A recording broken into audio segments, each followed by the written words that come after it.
रसूलुल्लाह सल्लल्लाहु अलैहि वसल्लम की सीरत को अपनाने वालों को क्या फल मिलना चाहिए। याद रखना, रसूलुल्लाह सल्लल्लाहु अलैहि वसल्लम की सीरत को, सूरत को, अखलाक को अपनाने वालों के लिए सबसे बड़ा फल यह है कि वो हर हालत में कहते हैं, हर हाल में कहते हैं, जो मेरा रब कर रहा है, जो दे रहा है तब भी ठीक कर रहा है, जो ले रहा है तब भी ठीक कर रहा है।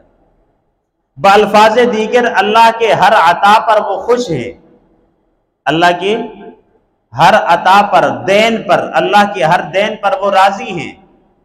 अल्लाह दे दे तब भी खुश, अल्लाह ले ले तब भी सब्र। इसलिए कि मेरे नबी की सीरत के उन्वान जब आप पढ़ते हैं तो अल्लाह के नबी सल्लल्लाहु अलैहि वसल्लम पैदा हुए तो हजरत अब्दुल्ला 2 माह पहले वफात पा चुके थे।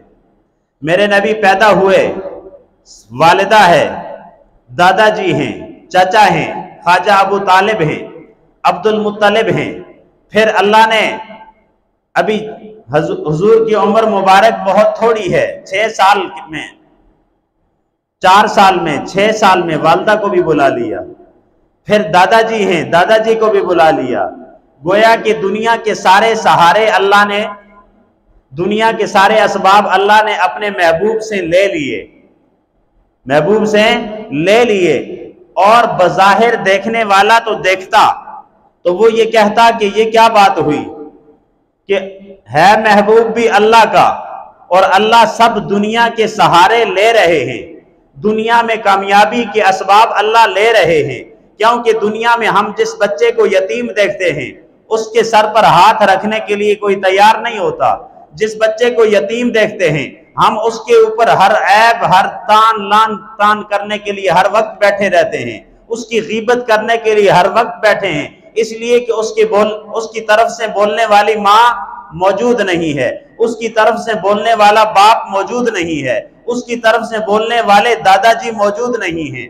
अब ऐसा बच्चा अगर आज हमारे माशरे में भी हो तो हम उसकी इतनी परवरिश तो क्या, हम उसके माल को भी छीनने की पूरी कोशिश करते हैं। याद रखना, अल्लाह ने अपने महबूब के दुनिया के सारे सहारे छीन कर बता दिया कि ये महबूब भी मेरा है। ये सहारे में छीन कर दुनिया वालों को पैगाम देना चाहता हूं, अगर नबी के अखलाक को देखना है, नबी की सीरत को देखना है, नबी की सूरत को देखना है, नबी से इश्क करना है तो सब्र भी करना पड़ेगा। मोहब्बत करनी है तो सब्र भी, ये नहीं कि जब दुनिया की कोई चीज वापस ले ली तो अल्लाह पर गिले शिकवे शुरू कर दिए। हजरत मूसा अलैहिस्सलातु वस्सलाम की कौम ने, बनी इसराइल ने हजरत मूसा अलैहिस्सलातु वस्सलाम से फरमाया, मूसा अल्लाह से जरा पूछ के आओ कि अल्लाह राजी कब होते हैं, नाराज कब होते हैं। अल्लाह राजी कब होते हैं और नाराज कब होते हैं। हमें कैसे पता चलेगा कि अल्लाह हमसे राजी हैं या नाराज हैं। मूसा अलैहिस्सलाम ने फरमाया, मैं जरूर पूछ के आऊंगा। मूसा तो कलीमुल्लाह थे ना, अल्लाह से बातें करते थे डायरेक्ट। अब मूसा अलैहिस्सलाम कोह तूर पर गए और अल्लाह से हम कलाम हुए, दरखास्त की, या बारी ताला मेरी उम्मत मुझसे पूछ रही है कि रब राजी कब होता है और रब नाराज कब होता है। निशानी हो, रब राजी कब होता है और रब नाराज कब होता है, ये निशानी बता दीजिए। तो अल्लाह ताला ने फरमाया, जाओ मेरे बंदों से कह दो वो अपने दिल में झांकें, अपने दिल पर गौर करें, अपने दिल पर निगाह डालें कि अगर दिल ये कहता है कि मैं अल्लाह से फलां चीज मांगता रहा इतने अरसे से, अभी तक मिली नहीं, अभी तक मिल कोई भी नियामत, देखिए नियामत नियामत होती है। मैं अपने रब से बड़े अरसे से माल मांग रहा हूं, नौकरी मांग रहा हूं जी, और औलाद मांग रहा हूं, दुनिया के ओहदे मांग रहा हूं, बिलफर्ज जायज है, लेकिन अभी तक मिल, और दिल में ये आया कि अल्लाह मेरी नहीं सुनता, यानी अल्लाह मेरी कबूल नहीं करता। अल्लाह पर अगर गिले शिकवे नजर आए तो समझ जाए कि ये बंदा अल्लाह से राजी, ये बंदा अल्लाह से राजी बोलो ना, अल्लाह से राजी। और जब बंदा अल्लाह से राजी नहीं है तो समझ जाओ अल्लाह भी उस बंदे से राजी नहीं है। जब बंदा अल्लाह से राजी नहीं है तो समझ जाओ अल्लाह भी उस बंदे से राजी, गिले हैं, शिकवे हैं, मैं ही था, मुझे अल्लाह ने ये नियामत नहीं दी, समझ जाओ कि रब उससे नाराज है। और अगर दिल पे निगाह डाली और कहा रब्बा तूने औलाद नहीं दी तब भी तेरा शुक्र है, तूने माल नहीं दिया, दुनिया के असबाब मुझे नहीं दिए तब भी तेरा शुक्र है, मैं सब्र करूंगा, दुनिया की नियामतें मुझे नहीं मिल रही, मैं सब्र करूंगा, लेकिन तुझे नाराज करने के लिए तैयार नहीं। रब की नियामतों का तब भी दिल में शुक्रिया है, कोई दिल में गिले नहीं, बल्कि बंदा रब से राजी है तो समझ जाओ उस बंदे से रब राजी है, उस बंदे से रब निशानी बता दी। अच्छा, ये बात वैसे नहीं है, अल्लाह के नबी सल्लल्लाहु अलैहि वसल्लम रात को उठ के इबादत करते हैं,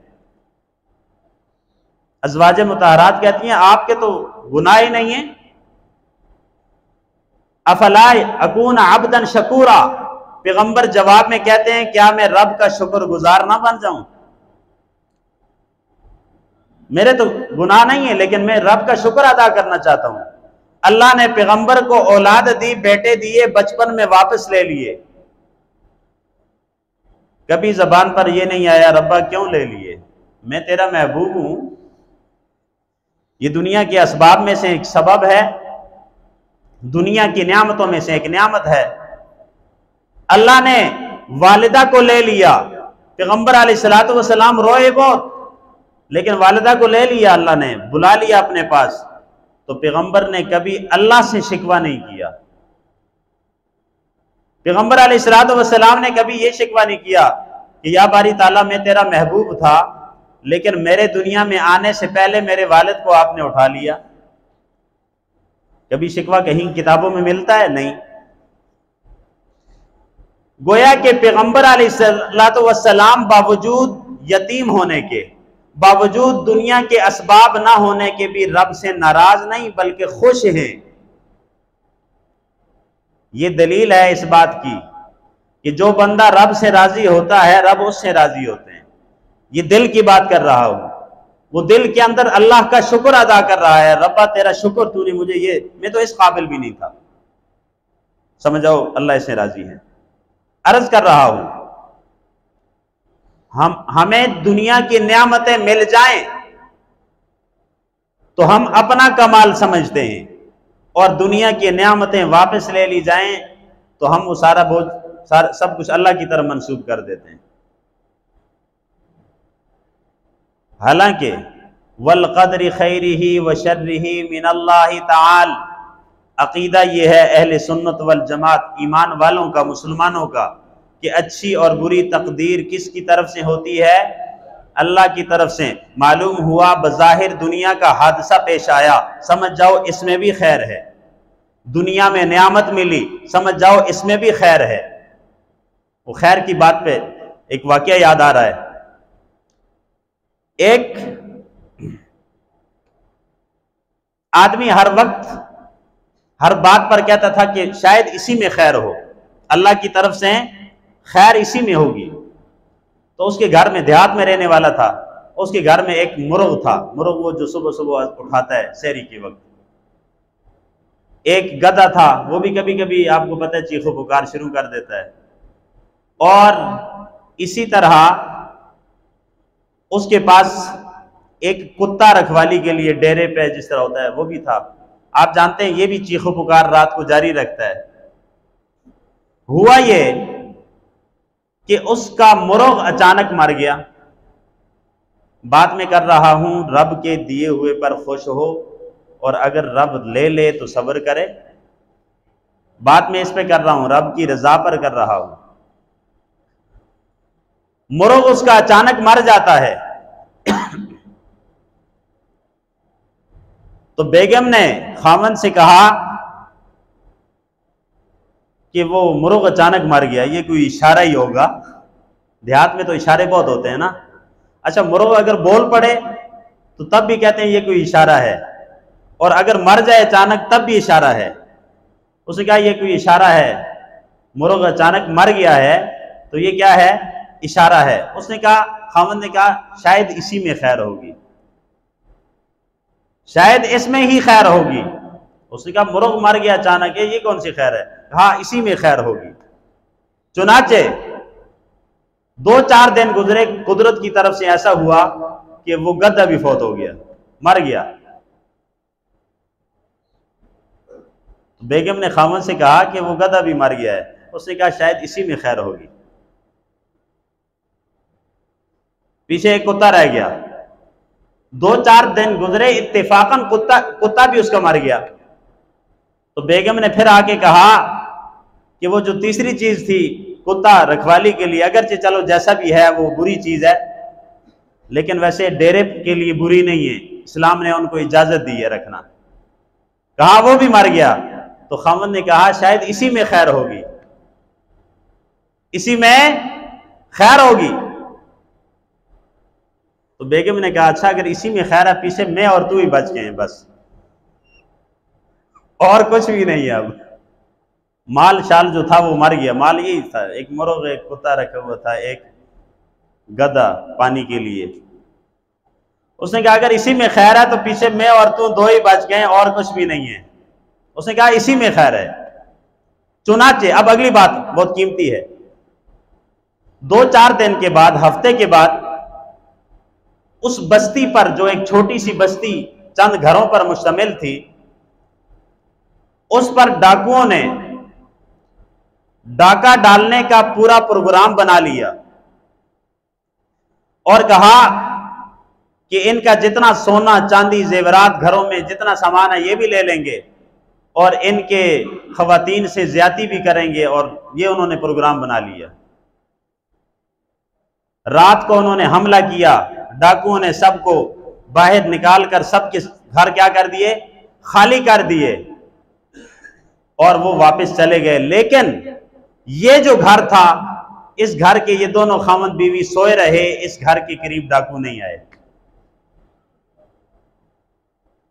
इस घर के करीब डाकू, अच्छा आप इस तरह बैठे हैं जिस तरह मेरी कोई बात आपको समझ नहीं आ रही। डाकू नहीं आए करीब। चुनाचे डाकुओं को उन्होंने पकड़ा। बाद में पुलिस ने पकड़ा, जिसने कहा कि यार ये बताओ, ये जो दो खामद बीवी उठे सुबह तो सारा गांव रो रहा है। ये कहते हैं हमें तो पता ही नहीं है,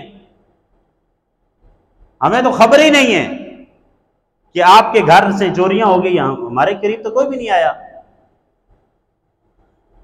अगर आ भी जाता ना, हमारा कुत्ता था ना, किसी ने बोलना ही नहीं था, हमें जब करके भी चले जाते तो कोई।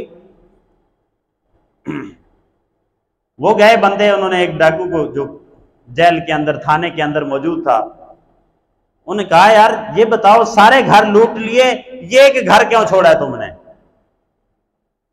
सही बात बताओ, क्या वजह थी? तो उसने कहा कि असल में थी हमें जल्दी, हम सिर्फ उन्हीं घरों की तलाशी ले रहे थे जिन घरों से आवाजें आ रही थी, कुत्ता बिल्ला कोई भी चीज बोल रही है, हम समझते हैं यहां कोई रह रहा है। इस घर से आवाजें नहीं आ रही थी। हमने कहा ये उजाड़ होगा, खामखा इधर जाने की जरूरत नहीं है,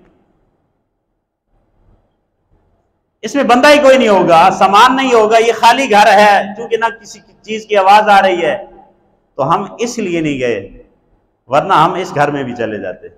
मालूम हुआ खामन ने कहा था जो मुर्ग मर गया इसमें, बोलो इसमें, इसी तरह रखवाली का कुत्ता मर गया इसमें खैर है, कहा गधा मर गया इसमें खैर है। आज वो खैर सामने आई कि वाकई खैर थी, और कुरान ने इसी को बयान किया, व आसा अन तकरहु शैअन फहुव खैरुल लकुम, कि बात चीजें ऐसी हैं कि तुम उनको नापसंद करते हो लेकिन वो तुम्हारे लिए बेहतर होती है। व आसा अन तुहिब्बु शैअन, और बात चीजें ऐसी हैं तुम उनको पसंद करते हो लेकिन वह हुआ शर्रुल लकुम, वो तुम्हारे लिए अच्छी नहीं है। चुनाचे एक बादशाह, उसका भी वजीर, उसका भी दोस्त, वजीर नहीं दोस्त, वो भी हर बात पे कहता था शायद इसी में खैर होगी। तो शिकार खेलते थे अक्सर। तो बादशाह अपने इस दोस्त को लेके गया। जैसे ही जंगल में पहुंचे वहां, तो इसने बंदूक हाथ में पकड़ी थी, नीचे की किसी गलती की वजह से उस बादशाह के हाथ से क्या हो गया, फायर हुआ और उसका अंगूठा, अपना अंगूठा कट गया। जब उस दोस्त को बताया, उसने कहा शायद इसी में खैर होगी। उसने कहा, गुस्सा आया बादशाह को कि भाई मेरा पांव जख्मी हो गया, अंगूठा जुदा हो गया, और ये क्या कह रहा है, बोलो इसी में खैर होगी। पांव का अंगूठा जुदा हो गया और दोस्त कह रहा है इसी में खैर होगी। बादशाह को गुस्सा आया। घर आकर मरम पट्टी करने के बाद उस दोस्त को फौरन जेल में भेजा कि तू इधर रहने के काबिल नहीं है। 1 साल वो जेल में पड़ा है। लफ्ज एक बोल दिया था उसने कहा बादशाह सलामत, इसी में खैर होगी। लेकिन साल के बाद बादशाह जब शिकार के लिए गया और उसने कहा कि आज मैं किसी को साथ नहीं लेके जाता, अकेला जाता हूं, आज किसी को साथ नहीं। दोस्त वो वैसे ही जेल में भेज दिया उसको, जो ज्यादा करीबी दोस्त था, राजदार था, और ये खुद घोड़े पर सवार हुआ, चल पड़ा। एक हिरन नजर आया, उसके पीछे ये दौड़ रहा है, जंगल में पहुंच गया। जब वहां पहुंचा तो वहां कुछ लोगों ने देख लिया कि एक अच्छा खासा इंसान है और उसके पास असला भी है, दुनिया की भी नियामतें कुछ ना कुछ उसके साथ पास हैं, खाने पीने की चीजें हैं। उन्होंने उसको गिरफ्तार कर लिया, बादशाह को। तो उस जंगल के लोगों ने जब गिरफ्तार किया ना, अपने बड़े के पास ले गए, तो ये कहता है मैं बादशाह हूं। उसने कहा तू बादशाह है लेकिन शहर का होगा, इधर का बादशाह तू नहीं, इधर के हम हैं। लिहाजा मशवरा उनका हुआ आपस में कि जो हर साल हम बंदे की कुर्बानी देते हैं ना, आदमी की, आज ये पकड़ा हुआ है, लिहाजा आज इसी की कुर्बानी हम देंगे। यानी उनका जाहिलाना रस्म थी, रिवाज था कि हर साल एक आदमी को क्या करते थे, ज़िबा कर देते थे। तो बादशाह ने कहा कि ये जो बादशाह पकड़ा हुआ है, तो इस दफा इस साल की कुर्बानी यही है। डरा हुआ था, घबराया हुआ था कि अब तो खैर नहीं है। सोच रहा था कि वो दोस्त भी जेल में है, वो साथ होता चलो कोई बचत हो जाती, लेकिन नहीं। जैसे ही बादशाह ने कहा ठीक है जी इसको ले आओ, तो वो वहां से चलता हुआ आ रहा था, लेकिन थोड़ा सा ना झोले ले रहा था, मटक मटक के चल रहा था थोड़ा सा। उसने कहा क्या मसला है? उसने कहा मसला ये है कि मेरा पांव जख्मी है, ये अंगूठा जुदा है, इस वजह से मैं सही चल। उसने कहा भाई हमारी कुर्बानी की शर्त ये थी कि हम ऐसे बंदे को ज़िबा करेंगे जो सही सालम हो। तू तो बीमार है, तू हमारे काबिल, हमारी कुर्बानी के काबिल नहीं है। कहा इसको छोड़ दो यार, ये हमारी कुर्बानी के काबिल नहीं है। उसको वापस भेज दिया। क्यों भेजा? अंगूठा नहीं था। और अंगूठा मैंने जो पहले आए उन्होंने सुन लिया, इसलिए नहीं था कि वो एक दफा जब जख्मी हुआ था तो दोस्त ने कहा था ये इसमें ही खैर होगी। आज बादशाह समझा कि वो जो अंगूठा उस दिन जख्मी हो गया और दोस्त ने कहा इसी में खैर है, तो आज पता चला कि इसी में खैर है। खैर पोशीदा है, बज़ाहिर दुख है, लेकिन उसके अंदर खैर मौजूद है। वापस आकर उसने अपने दोस्त को जेल से निकाला और कहा कि अगर ये अंगूठा आज मेरा होता, सही सालम होता, तो मैं बच। ये उस दिन अंगूठा जाया हो गया और आज मुझे छुट्टी मिल गई, बचत हो गई। तो दोस्त ने कहा इसी में खैर है। बादशाह सलामत, अगर आप मुझे जेल में ना डालते, साथ ले जाते और आप भी गिरफ्तार होते, आप तो वैसे अंगूठा नहीं था, आपका सही सालम होना उनके यहां काबिल कबूल नहीं था, और मैं तंदुरुस्त था, मुझे वहां वो क्या कर लेते, मुझे क्या कर लेते, ज़िबा कर लेते। इसी में खैर है जो 1 साल आपने मुझे जेल में रखा। मालूम हुआ आसा अन तकरहु शैअन, कुरान कहता है जो चीज तुम नापसंद करते हो वो तुम्हारे लिए बेहतर होती है। वह आसा अन तुहिब्बु, कुछ चीजें हम पसंद करते हैं वो हमारे लिए बेहतर है। हकीकत कौन जानता है? बोलो। वो हजरत खिज़र अलैहिस्सलातु वस्सलाम को, जब हजरत मूसा अलैहिस्सलातु वस्सलाम गए, कहा मैं आपसे इल्म हासिल करना चाहता हूं। बुखारी शरीफ में बहुत लंबी रिवायत है, एक मुख्तसर से जुमला। कहा आप मेरे साथ नहीं रह सकेंगे, क्योंकि हजरत खिज़र अलैहिस्सलाम को अल्लाह ने इल्म तकवीनी दिया था और मूसा अलैहिस्सलाम को इल्म तशरी। कश्ती वालों ने बिठाया, हजरत खिज़र को जानते थे, हजरत खिज़र अलैहिस्सलातु वस्सलाम से किराया नहीं लिया, मूसा अलैहिस्सलाम से किराया नहीं लिया।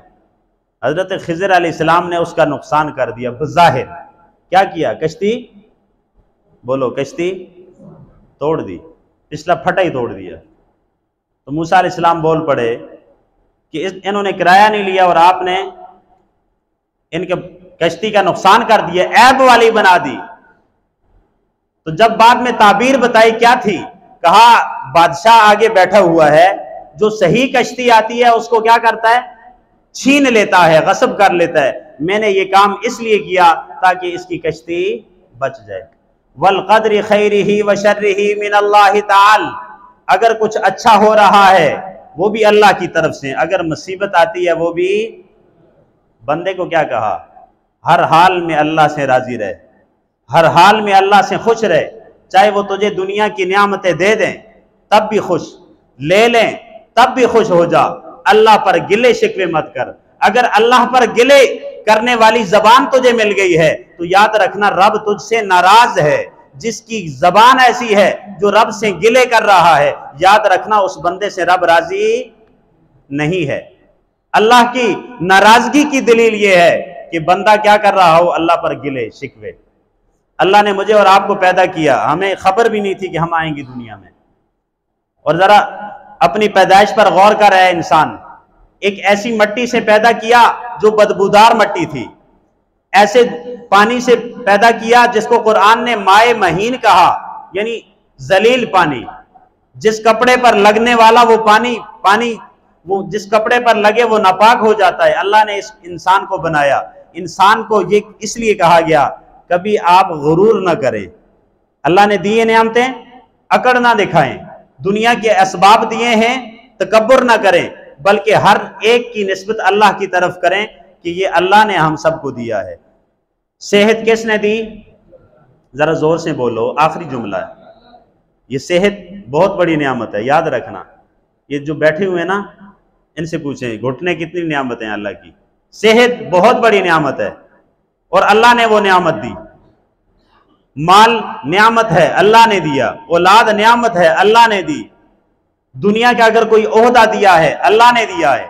ये सारे असबाब जब बंदा याद करता है कि रब्बा ये तूने ही दिए हैं, जब चाहे ले ले, जब चाहे दे दे, तेरी मर्जी है, मैं तेरे ऊपर कोई गिला शिकवा नहीं करता।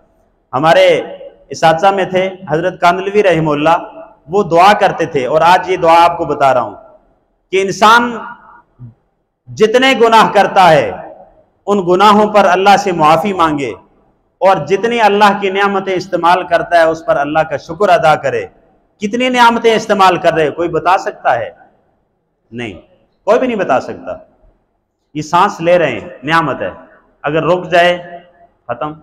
अभी वो मासूम बच्चा सांस रुक गया, खत्म। ये सांस चल रहा है तो हम हैं। बल्कि आप कभी नाई के पास बैठे हैं, वो आपके नाक पकड़े बाल काटते हुए, तो उसी वक्त समझ आ जाती है। अगर एक मिनट पकड़े तो आपके खुद ये सांस एक अल्लाह की नियामत है जो हम ले रहे हैं, हमें पता भी नहीं है। और जिन लोगों को दमा का मर्ज है उन्हें पूछें, नींद नहीं आ रही। अच्छा, ये दांत का दर्द जिसको नहीं है तो अल्लाह नहीं करे, जिसको है पूछें जरा। वो कहता है कि ना खा सकता हूं, ना पी सकता हूं, ना सो सकता हूं। एक एक जुज़ पर आप निगाह डालें, अपने उज़्व पर निगाह डालें तो आपको अल्लाह की नियामतें छलकती हुई नजर आएंगी। दुआ करें, ऐ अल्लाह जितने मेरे गुनाह हैं उतनी मर्तबा मेरी तौबा। बोलें, ऐ अल्लाह जितने मेरे गुनाह हैं उतनी मर्तबा मेरी तौबा, और जितनी तेरे नियामतें हैं सब बोलें, जितनी तेरी नियामतें हैं उतनी मर्तबा तेरा शुक्रिया। व आखिर दावाना अनिल हम्दुलिल्लाहि रब्बिल आलमीन।